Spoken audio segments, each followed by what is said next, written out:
Assalamualaikum warahmatullahi wabarakatuh. Perkenalkan, nama saya Arya Masaganta dari kelas akuntansi 23A. Di sini saya akan menyampaikan materi tentang transfer pricing.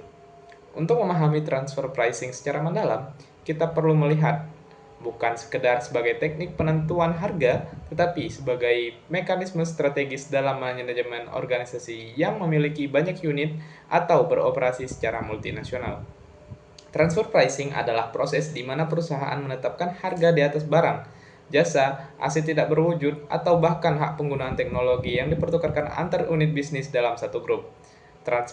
Transaksi ini seringkali terjadi antara divisi internal, anak perusahaan di negara lain, atau anak induk perusahaan dengan afiliasinya.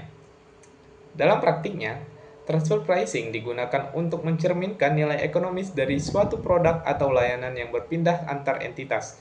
Misalnya, divisi produksi menjual komponennya ke divisi perakitan. Harga transfernya yang ditentukan akan mempengaruhi bagaimana setiap divisi melaporkan pendapatan, biaya, dan laba mereka masing-masing. Mengapa hal ini penting? Karena transfer pricing menjadi dasar pengukuran kinerja. Jika sebuah divisi diberi harga transfer yang tidak realistis, misalnya terlalu murah, maka divisi lain akan terlihat sangat menguntungkan, padahal sebenarnya tidak.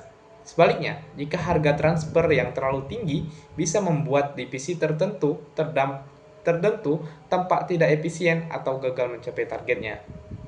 Selain itu, transfer pricing juga berperan dalam alokasi sumber daya internal. Dengan harga yang tepat, perusahaan dapat memastikan bahwa biaya dan keuntungan dibagi secara proporsional sesuai kontribusi masing-masing unit. Ini membantu menghindari konflik antar divisi dan membuat manajemen dapat mengambil keputusan yang lebih objektif. Selanjutnya yaitu risiko manipulasi transfer pricing. Meskipun transfer pricing sangat bermanfaat, praktik ini juga memiliki potensi disalahgunakan. Risiko yang paling menonjol adalah terjadinya manipulasi untuk menghindari pajak. Transfer price manipulasi terjadi ketika perusahaan secara sengaja menetapkan harga transfer yang tidak wajar, baik terlalu rendah atau terlalu tinggi, agar laba berpindah ke negara dengan tarif pajak yang lebih rendah. Hal ini membuat keuntungan perusahaan tampak kecil di negara tarif tinggi, sehingga pajak yang dibayarkan lebih sedikit. Akibatnya, negara mengalami kerugian pajak yang cukup besar. Dalam skala global, praktik ini berkontribusi pada hilangnya miliaran dolar penerimaan pajak. Dana tersebut seharusnya dapat digunakan untuk pembangunan publik seperti pendidikan, kesehatan, dan infrastruktur. Ada beberapa faktor yang menyebabkan terjadinya manipulasi. Yang pertama, adanya hubungan istimewa antara perusahaan dalam satu grup. Karena mereka tidak bertransaksi seperti pihak independen, sangat mudah bagi mereka untuk merekayasa harga. Yang kedua, sistem intensif internal yang juga ikut berperan. Jika manajer divisi mendapatkan bonus berdasarkan besarnya laba yang mereka laporkan, maka mereka mungkin terdorong untuk memanipulasi harga transfer agar divisinya tampak lebih menguntungkan. Ketiga, kepemilikan asing membuka peluang untuk memindahkan keuntungan lintas negara. Banyak perusahaan global memanfaatkan celah peraturan di berbagai yurisdiksi untuk menekan beban pajak secara agresif. Terakhir, faktor politik dan tekanan eksternal juga dapat mempengaruhi keputusan transfer pricing. Dalam beberapa kasus, regulasi lemah atau intervensi tertentu memungkinkan perusahaan menentukan harga tanpa pengawasan yang ketat. Dengan demikian, manipulasi transfer pricing bukan lagi sekedar isu perusahaan, tetapi juga menjadi ancaman bagi stabilitas fiskal negara dan keadilan ekonomi secara menyeluruh. Selanjutnya yaitu ada peran akuntansi manajemen dalam pengendalian sistem transfer pricing. Untuk memastikan transfer pricing dilakukan secara adil dan sesuai aturan, akuntansi manajemen memiliki peran yang sangat sentral. Peran pertama adalah menyediakan informasi yang akurat, relevan, dan tepat waktu. Informasi ini menjadi dasar untuk perencanaan strategis serta evaluasi kinerja unit-unit bisnis. Akuntansi manajemen menggunakan berbagai alat analisis untuk mengetahui biaya sebenarnya dari suatu produk atau layanan. Salah satu metode yang efektif adalah Activity Based Costing atau ABC. Dengan ABC, perusahaan dapat mengidentifikasi konsumsi dan aktivitas secara rinci, sehingga harga transfer yang ditetapkan benar-benar mencerminkan harga yang dikeluarkan. Selain ABC, ada juga Value Chain Analysis yang membantu perusahaan memahami bagaimana nilai ditambahkan pada setiap proses produksi dan distribusi. Analisis ini sangat penting dalam menilai apakah harga transfer sudah mencerminkan kontribusi nyata dari setiap divisi. Namun, peran akuntansi manajemen tidak berhenti pada aspek teknis saja. Etika profesional juga menjadi komponen yang penting. Penetapan harga transfer harus dilakukan berdasarkan prinsip keadilan, integritas, dan transparansi. Tanpa etika yang kuat, transfer pricing mudah diselewengkan untuk keuntungan jangka pendek yang merugikan perusahaan dalam jangka panjang. Oleh karena itu, akuntansi manajemen berfungsi sebagai penjaga integritas proses transfer pricing. Dengan sistem pencatatan, pelaporan, dan analisis yang kuat, perusahaan dapat menghindari penyalahgunaan serta meningkatkan kepercayaan pemangku kepentingan. Nah, di sini ada studi kasus pada PT Samsung Electronics Indonesia.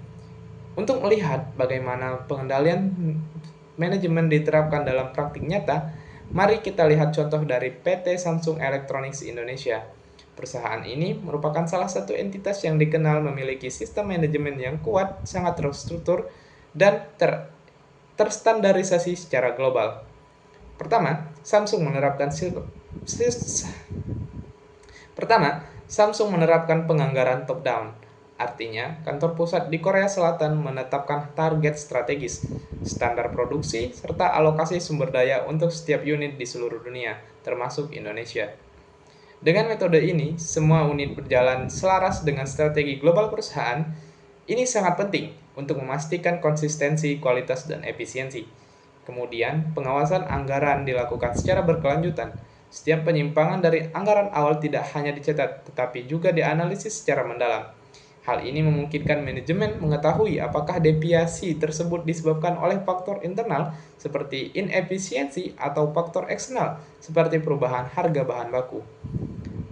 PT Samsung Electronics Indonesia juga memiliki sistem manajemen risiko yang kuat. Risiko operasional, keuangan, hingga risiko rantai pasok dimonitor secara rutin. Dengan pendekatan ini, perusahaan dapat merespon perubahan pasar lebih cepat dan menghindari potensi kerugian yang besar. Efisiensi operasional menjadi fokus utama. Samsung selalu berupaya mengoptimalkan proses produksi, meningkatkan produktivitas tenaga kerja, dan memaksimalkan penggunaan teknologi otomasi. Semua ini dilakukan untuk menjaga daya saing di pasar yang sangat kompetitif. Melalui sistem pengendalian yang ketat dan terintegrasi, Samsung dapat memastikan harga transfer dan pembagian biaya antar unit dilakukan secara transparan dan terkendali. Selanjutnya ada OECD Transfer Pricing Guidelines 2022. Untuk menciptakan praktik transfer pricing yang adil dan konsisten dalam tingkat global, OECD mengeluarkan sebuah pedoman yang dikenal dengan Transfer Pricing Guidelines. Panduan ini sangat penting karena menjadi acuan bagi hampir semua negara dalam menyusun regulasi transfer pricing. Salah satu prinsip utama dalam pedoman ini adalah Arm's Length Principle. Prinsip ini menyatakan bahwa transaksi antara perusahaan dalam satu grup harus dilakukan seolah-olah mereka adalah pihak independen. Dengan kata lain, harga yang digunakan harus sama dengan harga yang berlaku di pasar bebas.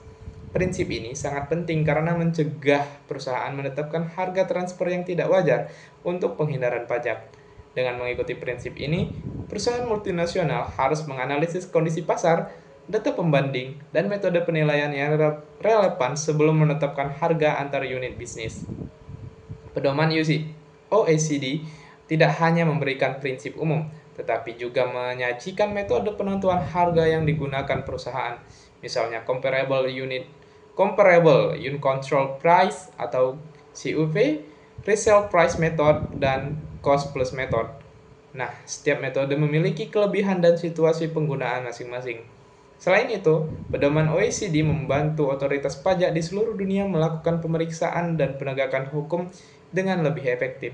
Dengan standar yang sama, negara dapat lebih mudah mendeteksi manipulasi serta mengurangi potensi sengketa pajak lintas negara. Dengan demikian, OECD Guidelines tidak hanya menjadi acuan bagi perusahaan, tetapi juga fondasi bagi terciptanya sistem perpajakan internasional yang adil dan stabil. Mungkin sekian yang dapat saya sampaikan. Saya akhiri. Wassalamualaikum warahmatullahi wabarakatuh.